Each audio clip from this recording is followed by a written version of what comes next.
بادشاہوں کو سکھایا ہے قلندر ہونا، بادشاہوں کو سکھایا ہے قلندر ہونا۔ آپ آسان سمجھتے ہیں منور ہونا، آپ آسان سمجھتے ہیں منور ہونا۔ السلام علیکم ورحمۃ اللہ۔ بہت ہی افسوس کے ساتھ یہ اطلاع دی جاتی ہے کہ عالمی شہرت یافتہ شاعر عالی جناب مرحوم منور رانا صاحب اب ہمارے بیچ نہیں رہے۔ دوستوں، جیسے خبر میں نے رات میں سنی،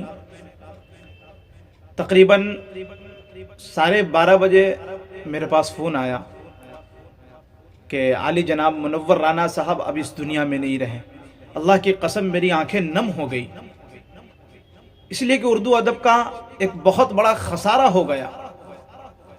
ان دنوں اردو ادب کا بہت بڑا نقصان ہوا، اور اردو ادب کے ایک عالمی شہرت یافتہ شاعر، قلمکار شاعر، جنہوں نے اپنی پوری زندگی ماں کے حوالے سے شاعری کی، اور میں یہ کہہ سکتا ہوں کہ بر صغیر کے اندر جنہوں نے سب سے زیادہ اگر شعر کہا ہے، شاعری کہی ہے ماں کے حوالے سے، تو وہ نام کوئی اور نہیں بلکہ علی جناب منور رانا صاحب کا ہے،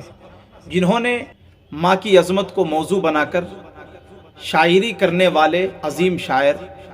اردو زبان کے کہنہ مشق شاعر، ماں کی عظمت میں ڈوب کر شعر کہنے والے شاعر،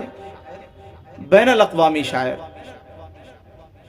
علی جناب منور رانا صاحب کا انتقال ہو گیا ہے۔ اللہ ان کے درجات کو بلند فرمائے، اللہ ان کو جنت الفردوس میں اعلیٰ سے اعلیٰ مقام نصیب فرمائے، اور ان کے گھر والوں کو صبر جمیل عطا فرمائے۔ دوستو، منور رانا صاحب نے ایک شعر کہا تھا، چلتی پھرتی ہوئی آنکھوں سے ازاں دیکھی ہے، چلتی پھرتی ہوئی آنکھوں سے ازاں دیکھی ہے، میں نے جنت تو نہیں دیکھی ماں دیکھی ہے، میں نے جنت تو نہیں دیکھی ماں دیکھی ہے۔ ماں کے حوالے سے ایسی ایسی شاعری پیش کی کہ یقیناً اگر آپ بھی سنیں گے تو آپ کی آنکھوں سے آنسو جاری ہو جائیں گے، آنکھیں نم ہو جائیں گی آپ کی۔ اتنے بڑے ساہتیہ کے کوی، عالمی شہرت یافتہ شاعر علی جناب منور رانا صاحب، ان کا ایک شعر یاد آتا ہے کہ جسم پر مٹی ملیں گے، جسم پر مٹی ملیں گے اور خاک ہو جائیں گے ہم، جسم پر مٹی ملیں گے اور خاک ہو جائیں گے ہم،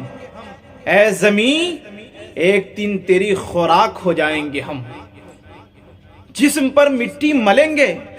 اور خاک ہو جائیں گے ہم، جسم پر مٹی ملیں گے اور خاک ہو جائیں گے ہم، اے زمین ایک دن تیری خوراک ہو جائیں گے ہم۔ میرے دوستو، یہ شاعری کے تخلیق کار کا نام علی جناب منور رانا صاحب ہیں، جنہوں نے ایسی ایسی شاعری کر کے گئے، نئی نسل کو بیدار کر کے گئے، نئی نسل کو ایک پیغام دے کر گئے کہ شاعری اس طرح سے بھی کی جاتی ہے کہ کسی کو گھر ملا حصے میں یا کوئی دکان آئی، کسی کو گھر ملا حصے میں یا کوئی دکان آئی، میں گھر میں سب سے چھوٹا تھا میرے حصے میں ماں آئی، میں گھر میں سب سے چھوٹا تھا میرے حصے میں ماں آئی۔ دوستوں، انہوں نے کبھی یہ بھی شعر کہا تھا، اے اندھیرا دیکھ لے منہ تیرا کالا ہو گیا، ماں نے آنکھیں کھول دی گھر میں اجالا ہو گیا۔ شاعری اس طرح کی ہوتی ہے۔ دوستوں، منور رانا صاحب نے ایک شعر کہا تھا، بادشاہوں کو سکھایا ہے قلندر ہونا، بادشاہوں کو سکھایا ہے قلندر ہونا،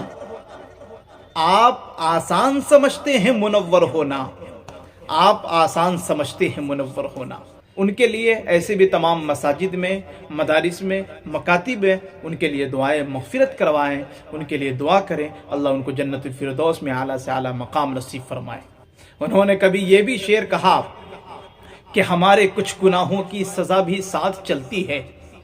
ہمارے کچھ گناہوں کی سزا بھی ساتھ چلتی ہے، اب ہم تنہا نہیں چلتے، دوا بھی ساتھ چلتی ہے، اور ابھی زندہ ہے ماں میری ہمیں کچھ بھی نہیں ہوگا، ابھی زندہ ہے ماں میری ہمیں کچھ بھی نہیں ہوگا، میں گھر سے جب نکلتا ہوں دعا بھی ساتھ چلتی ہے، میں گھر سے جب نکلتا ہوں دعا بھی ساتھ چلتی ہے۔ علی جناب منور رانا صاحب ایک ایسے شخصیت کا نام تھا، ایک ایسی ذات کا نام تھا جو دوستو شاعری کرتے تھے تو یقیناً وہ شاعری دل پہ جا کے لگتی تھی۔ کچھ شاعر ایسے ہوتے ہیں جو دوستو زبان سے جو بات کرتے ہیں تو وہ دل پہ اثر کرتی ہے۔ قرآن میں آتا ہے یا ایھا الذین آمنوا لم تقولون ما لا تفعلون، اے ایمان والو تم کیوں کہتے ہو جو تم کرتے نہیں، اے ایمان والو کیوں کہتے ہو جو تم کرتے نہیں۔ لیکن جب لوگ عمل کرتے ہیں، ماں سے محبت کرتے ہیں تو شاعری اسی طرح دل پہ اثر کرتی ہے۔ اور یہ نام وہ ذات، وہ شخصیت علی جناب منور رانا صاحب کا ہے جنہوں نے درد کے ساتھ ماں کے حوالے سے شاعری پیش کی اور پوری دنیا نے ان کی شاعری کو سراہا ہے۔ الحمدللہ۔